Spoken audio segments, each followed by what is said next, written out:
Hi all, my name is Ryan and welcome to my channel What the Pop, where we discuss pop culture in general and Buffy a lot. The usual spoiler alert. I may talk about things in these analyses that relate to future plot points. So if you haven't seen all of Buffy at least once and you don't like spoilers, I suggest you like the channel, then come back once you have seen it all. Today we continue our look at Season 2 with my review and analysis of Episode 19, I Only Have Eyes for You. A plot summary. Buffy rejects a boy and tells him she's never dating ever again. She stops a guy from killing his girlfriend. They have no recollection of why they were fighting. Snyder blames Buffy, and the 1955 yearbook spookily slides off the shelf. Buffy falls asleep in class and has a Slayer vision of a teacher and her student in 1955. Here's to you, Mrs. Robinson.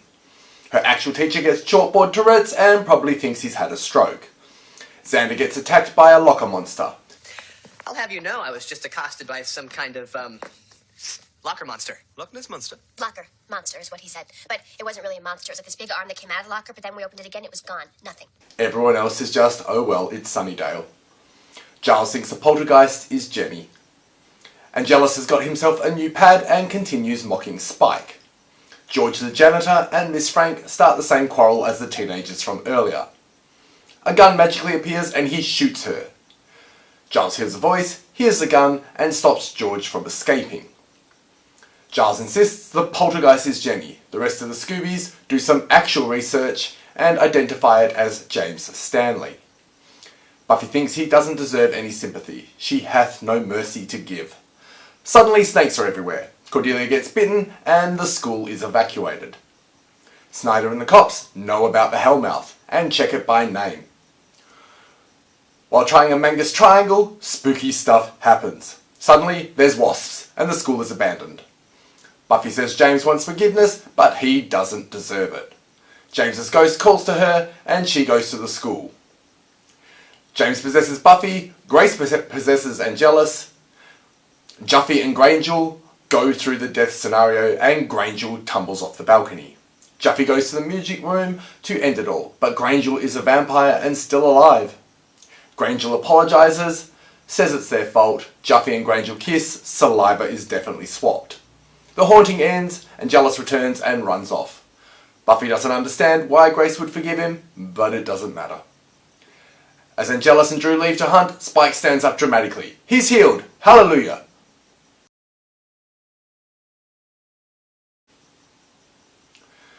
So with 144 episodes of Buffy, there are many lists made of the best Buffy episodes. And this episode will probably never be on any of those lists. But this is where I make a distinction between the best Buffy episodes and my favourite Buffy episodes. Because while this episode will never appear on top 10 episode lists, it is absolutely one of my favourite Buffy episodes. I freaking love it. If I'm picking random episodes to watch, this is one of my go-tos of Season 2. This episode was written by Marty Noxon, and really shows the quality of Marty Noxon's writing. We've already seen it in episodes like What's My Line and Surprise. We'll see more of it in episodes like The Wish and The Prom. When you see how well the characters are written in this episode, from the way they act to their tonal voice and the interspersed humour, you can see why Joss would feel comfortable leaving Buffy in her hands as showrunner in Season 6. They share a similar feel for the characters. On this episode, Marty said that ghosts were a metaphor for repentance and second chances, and that is pretty much the entire theme. From the opening notes of Angie Hart's voice, I was sold on this episode. As a fellow Australian, I was a massive fan of Frente, Angie Hart's band in the 90s. In Australia, Frente had a hit with Ordinary Angels, but it was the follow-up, Accidentally Kelly Street, that really launched them. Now, Angie Hart has a very distinctive voice, and I identified her immediately the first time I watched this episode. She appears here as part of Splendid, the duo she formed with then-husband Jesse Tobias, performing their song Charge after Frente broke up. It will not be the last time she will appear on Buffy. We will see her again. She also co-wrote a song with Joss Whedon for the episode Conversations with Dead People, and performed background vocals for Tara's song Under Your Spell in Once More with Feeling. But enough about my love of Angie Hart. The The Sadie Hawkins dance here sets the scene for the gender-swapped roles later on. It's a subtle and clever way to let us know there will be a gender-swapped role coming without it being a heavy-handed part of the story. Now, when I watched this episode the first time, I realised exactly what was going to happen after the teacher died, having been shot and fallen from the balcony. I realised James would need someone that can't die from the shot or fall, and that would be a vampire, not Buffy. So I deduced what was coming, but that didn't take away from how it turned out, and how it made me feel, and how it still makes me feel to this day. I've talked about the 3-beat before, where it is mostly used for comedic value, where a line or subject is repeated 3 times across an episode for comedic impact. This episode takes the 3-beat and applies it to the central plot, a different take on a time loop plot device. Here, each iteration provides us more detail, further advancing the narrative, and ensuring the repetition of that central action doesn't get boring. The first time with the students has Buffy intervene to prevent it playing out. The second time, Giles interrupts, but only after the janitor has already killed the teacher. And the third time, with Buffy and Angelus, we see it play out with a different conclusion to the initial event. It's such a perfect execution of what is essentially a time loop narrative that I compare any other time loop narratives to it in any form of media.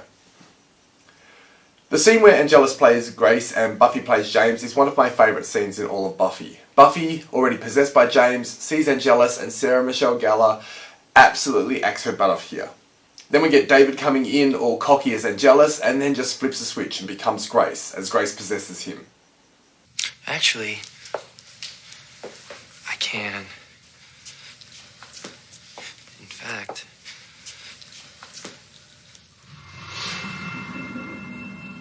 I just want you to be able to have some kind of normal life. We can never have that, don't you see? The two of them together in these scenes absolutely kill it, and it breaks my heart every single time watching them go through this emotional roller coaster.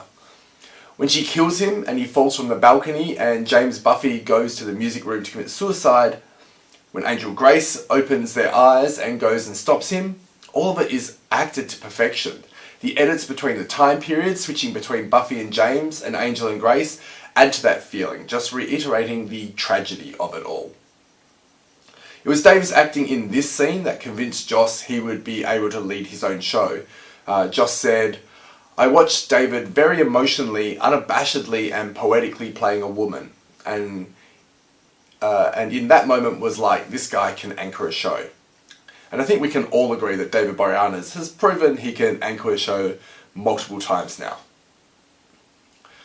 Giles' single-minded obsession that the ghost must be Jenny because she died in violent circumstances is also heartbreaking.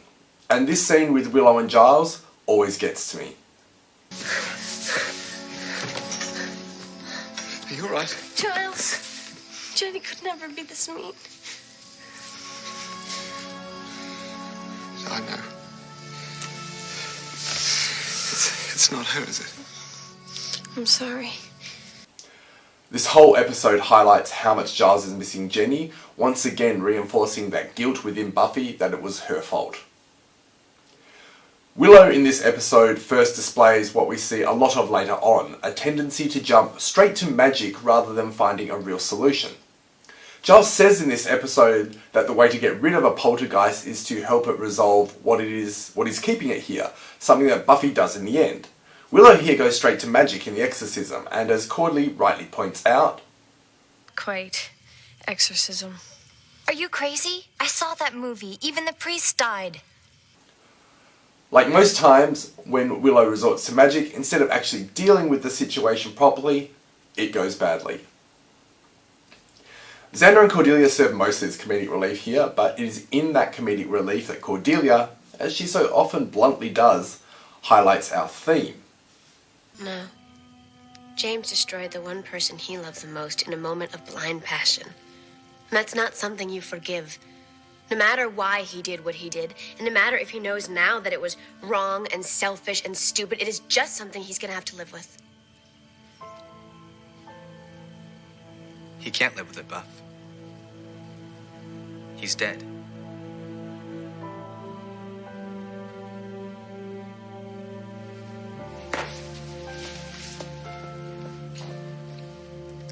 Okay. Over-identify much? But I'll discuss that more shortly. We get a welcome return for Armin Shimmerman here as Principal Snyder in two great scenes. My favourite part about his return is that we get acknowledgement that the authorities know that Sunnydale sits on a hellmouth and that the supernatural is real. And in a big foreshadowing, this is also our first mention of the mayor, who will be Season 3's big bad. Throughout the episode, we've had scenes with Angelus, Spike and Drew in their new mansion. These seemingly random scenes just appear to highlight that Angelus is being an absolute prick to Spike, who can't defend himself, and that Drew just doesn't really seem to care. In the final scene, we get Spike standing up and kicking his wheelchair away, letting us, the audience, know he has recovered, something that he keeps from Drew and Angelus. These scenes together form a strong subplot in this episode and will play a major part in the season finale. The only thing I really don't like about this episode's narrative is the various poltergeist phenomena. The locker monster, the snakes, the wasps, none of it links back to the story of James and Grace, and it would have been far more compelling if they had. The theme here isn't particularly subtle. I mentioned in the analysis for the last episode that this episode is about Buffy beginning to forgive herself for the role she played in turning Angel evil. Cordelia highlighted our theme. Buffy believes it is her fault that Angel lost his soul, and it is her fault that Jenny was killed by Angelus. This season so far has highlighted that the central theme of Buffy is action and consequence, the existentialist idea that we are but the sum of our choices. Buffy's guilt here is a direct result of her choices, first of sleeping with Angel, and then being unable to kill Angelus when she had the chance. The lesson from Inca Mummy Girl, Reptile Boy and Bad Eggs was for Buffy to remain the virgin sacrifice, to remain pure. The implication being that if she has sex, there will be negative consequences. These are those negative consequences, what she sees as a direct flow on from her actions. So despite not knowing of the terms of Angel's curse, she holds herself responsible because it's a result of something she did, and how she now feels as a result of those actions. She gave into her passions, her desire, and things went badly. In this scene that didn't make it into the episode, Cordelia points out the obvious, but Xander highlights the underlying issue. Cordelia says, "Anyway, Ben told Lynette, who told Charity, that Buffy wouldn't even give him the time of day." Xander replies, "Good for her. She's providing much needed life experience for the rejection deprived." Cordelia says, "The guilt thing's just getting a little old, you know. Everybody's told her what happened to Angel isn't her fault." Xander concludes, "Yeah, everybody except the one guy she needs to hear it from." James identifies with Buffy. His guilt over shooting Grace and his own suicide is manifesting in reliving that tragic moment repeatedly. He sees himself in what Buffy is going through and calls to her. She's angry at him, not because she's appalled by what he did, but because she can relate to it. She too destroyed that which she loved in a moment of passion. The parallels between Buffy and James extend to their paramours as well. Angel and Grace are both adults involved with teenagers. While we may feel for Grace as she tried to end things and ended up dead, the reality is she was a teacher in a relationship with a student. We've talked about how coupling and passion is a major theme of this season, and Grace was in a position of authority with more maturity and experience. It should have been up to Grace to control that passion and never allow this relationship to begin in the first place. It is her giving into her passion, a passion she should never have given into, that precipitates the whole situation. In Passion, Angela says, "Passion rules us all and we obey. What other choice do we have?" And it's such a vampiric view of the world, the notion that we are but animals who are subject to our basic instincts, and that we must indulge them, something that phases warned us against. Because as humans, we reject and control our baser urges all the time. It's a basic requirement of existence in a society. We can't go around and give in to every passionate urge that we feel, as it would result in complete chaos.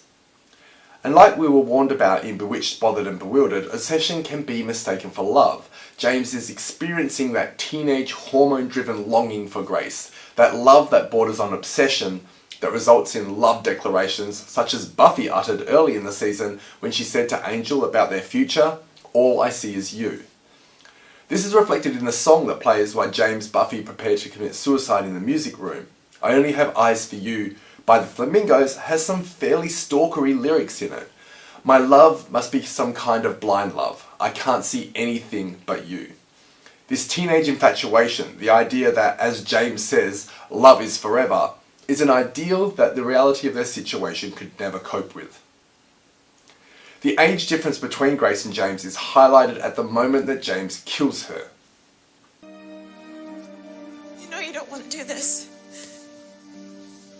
Let's both just calm down. Now give me the gun. Don't do that, damn it! Don't talk to me like I'm some stupid. What he was obviously going to say at the moment was kid or child. And we see in that scene another parallel between Buffy and James. It is clear in that scene that James didn't mean to shoot Grace, that he was just a stupid kid waving a gun around that went off. Her death was a terrible accident that he caused. Similarly, Buffy had no knowledge of the terms of Angel's curse, and him losing his soul as a result is something she blames herself for. In Innocence, we got this exchange between Buffy and Jenny. And me? What was I supposed to be paying for? I didn't know what would happen until after. I swear I would have told you. So it was me. I did it. I think so. So despite being accidents, James and Buffy feel complete guilt for what happened, because it was still the result of something they did. Again, action and consequence. What James and Buffy both seek is forgiveness. It is Buffy who points out that he wants forgiveness. She knows because she wants it too. And because she believes she deserves punishment for her role in what has happened, she's also the first to say he doesn't deserve it. Because she believes she doesn't deserve it. She gets exasperated with Giles and Xander when they say that it's an act of compassion that a person needs and that he can't live with it because he's dead. Buffy possessed by James and Jealous possessed by Grace, they reenact the killing. But with Grace now in a vampire's body, she is able to come back and offer that forgiveness. Grace, Don't do this. but I killed you. It was an accident. It wasn't your fault. It's my fault. How could I? I'm the one who should be sorry, James. You thought I stopped loving you. I never did. I loved you with my last breath. She highlights that it was an accident, that it wasn't James's fault, and gives him and Buffy the forgiveness they need. And especially for Buffy, that it was Angel's actions as well that lost him his soul, not just her own. He was the more mature one in the relationship, and he gave into passion as much as she did. He was just as responsible for what occurred as she was. Even more so, because he should have been more aware of his curse. Grace offering James forgiveness here, an act of grace itself, highlights that her name was chosen purposely. The history class in which Buffy falls asleep is on the New Deal, a series of steps the US government undertook to lift the USA out of the Great Depression. Class topics in Buffy nearly always reflect the theme, and the theme here is Buffy being able to forgive herself and moving on from her depression over her role in Angel losing his soul and Jenny's death. By forgiving herself and realising it is not her fault and that Angel is just as responsible, will enable her to shake off her depression and move forward.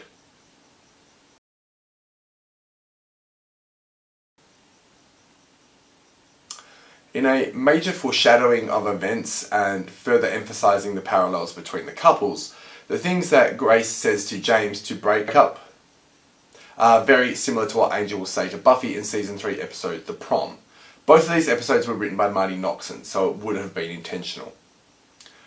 This episode has a lot of great quotes and I've used most of them in the analysis, so I'm going to go with this one. The janitor. People can be coerced, Summers. I'm no stranger to conspiracy. I saw JFK. I'm a truth seeker. I've got a missing gun and 2 confused kids on my hands. Pieces of the puzzle. And I'm going to look at all the pieces carefully and rationally, and I'm going to keep looking until I know exactly how this is all your fault. Mr. Snyder, Billy Crandall chained himself to the snack machine again. Pathetic little no-life vegan. Thanks for watching. If you've enjoyed this video, please like, subscribe to the channel, and click the notification bell.